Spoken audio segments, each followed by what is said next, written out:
लेकिन इस बीच सीधे लोकसभा का रुख करते हैं जेडीयू के ललन सिंह इस वक्त बोल रहे हैं 2024 का भारी जुमलेबाजी करके महिलाओं को छलने का काम करेंगे। लेकिन महिलाएं, इस देश की जनता आपकी जान गई है, आप भारी जुमलेबाज हैं, आपके किसी जुमले पर उसको भरोसा नहीं है, उसको विश्वास नहीं।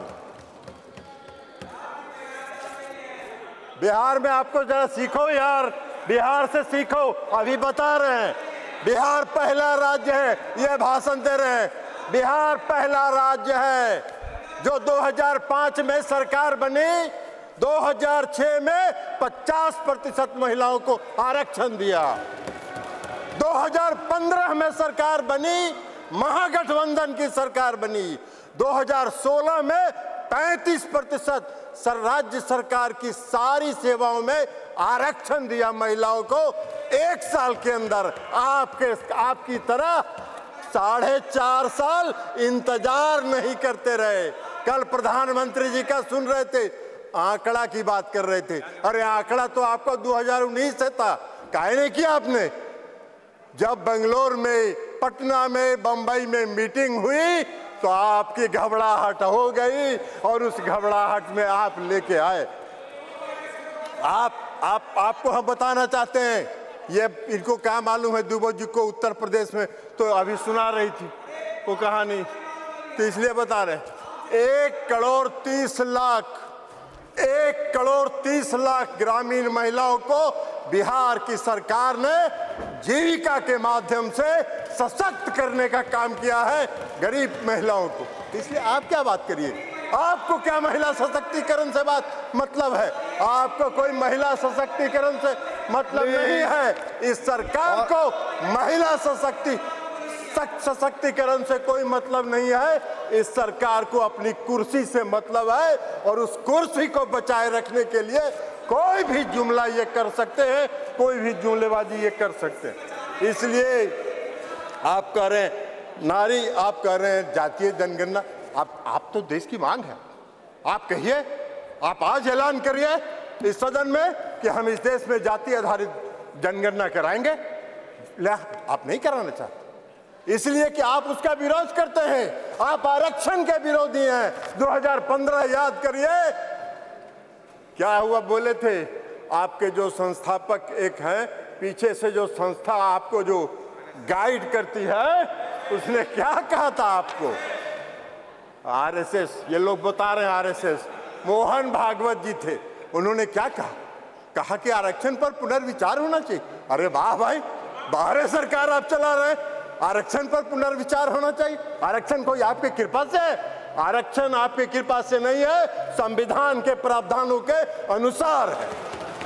तो इसलिए आप क्या बात करिएगा? आज अगर ये बिल आपने महिला आरक्षण बिल लाया, इसमें भी अति पिछड़ों को आरक्षण दिया जाना चाहिए, उनके भी आरक्षण का प्रावधान महिलाओं को होना चाहिए। हम लोगों ने किया है, हम लोगों ने अति पिछड़ों को 20% का आरक्षण दिया है बिहार में, पंचायती राज व्यवस्था में, नगर निकाय में एकल पद पर दिया है, एकल पद पर आरक्षण दिया है।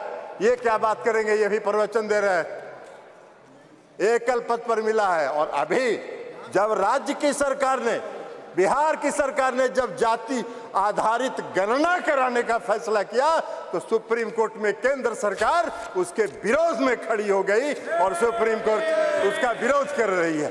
ये इनका चेहरा है, ये इनका चेहरा है। और ये बात करते हैं नारी शक्ति का जो नारी शक्ति बंधन की बात करते हैं, बंधन की बात। अरे अपना बंधन कर रहे हैं आप अपना बंधन कर रहे हैं, अपने कुर्सी का बंधन कर रहे हैं, अपनी सत्ता का बंधन कर रहे हैं, अपनी सत्ता को बचाने का बंधन आप कर रहे हैं।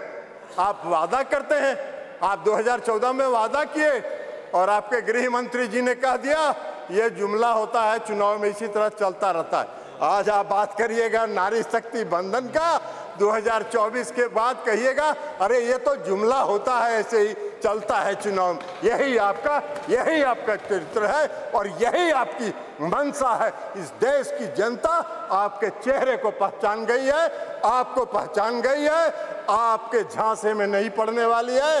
आपको सत्ता से 2024 में मुक्त होगा। वो भय आपको सता रहा है, वो भय आपको सता रहा है, और इसलिए ये बिल आप लेके आए हैं, इसलिए इससे कुछ नहीं होना है। और यही कहते हुए मैं इस बिल का समर्थन करता हूं, और इस बिल का समर्थन करते हुए अपनी बात समाप्त करता हूं। श्रीमती राजश्री मलिक जी। श्रीमती राजश्री मलिक जी प्लीज। सांसद ललन सिंह को आप सुन रहे थे। बिल का समर्थन करने की बात तो उन्होंने कही है, लेकिन जोरदार हमला भी सरकार पर बोला है, कहते हुए कि महिलाओं को छलने का काम कर रही है ये सरकार। महिलाओं को आप पर विश्वास नहीं है क्योंकि ये केवल जुमलेबाजी है।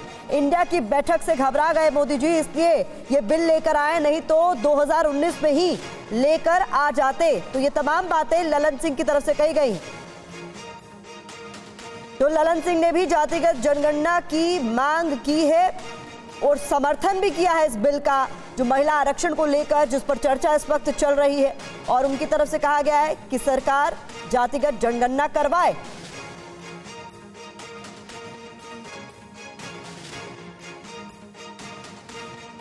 तो हमारे साथ हमारे दो सहयोगी लगातार बने हुए हैं। कुमार विक्रांत का मैं रुख करना चाहूंगी। कुमार, कांग्रेस के सहयोगी इंडिया अलायंस में ललन सिंह की तरफ से सीधे तौर पर सरकार को घेरा गया है। हालांकि जातिगत जनगणना की मांग इनकी तरफ से भी की गई है, लेकिन कहा गया ये केवल जुमलेबाजी है, क्योंकि अगर आपको करना था तो आंकड़े तो 2019 में आपके पास थे ही। देखिए, इंडिया ब्लॉक ने तय किया है कि 3 मुद्दों पर सरकार को घेरना है। पहला ये कि इसमें ओबीसी को भी आरक्षण दिया जाए।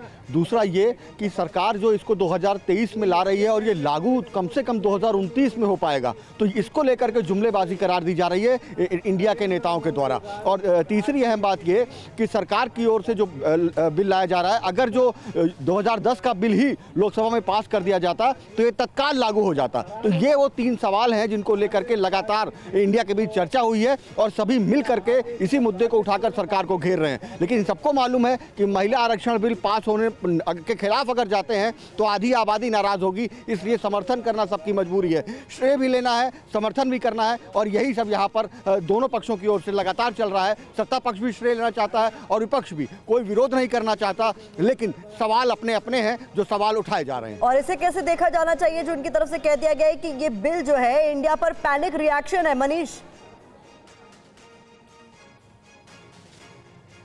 बिल्कुल प्रतिमा, देखिए सबसे दिलचस्प बात यह है कि वो कहते हैं ना कि जब जागो तभी सवेरा।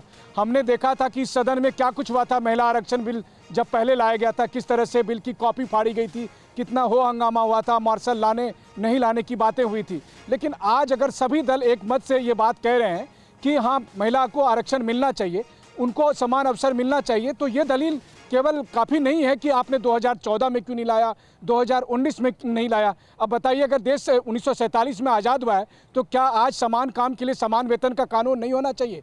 क्या समान अवसर की बातें नहीं होनी चाहिए? क्या जेंडर इम्बैलेंस की बातें नहीं होनी चाहिए सिर्फ इसलिए क्योंकि भारत एक सदियों पुरानी सभ्यता है? तो कुल मिलाकर बात यह है कि आज अगर वो बात हकीकत में बदल रही है तो सभी दलों को इसका स्वागत करना चाहिए। हाँ बिल्कुल है, राजनीतिक दल है, वो सियासत तो करेंगे ही, वो हो भी रहा है। बिल्कुल।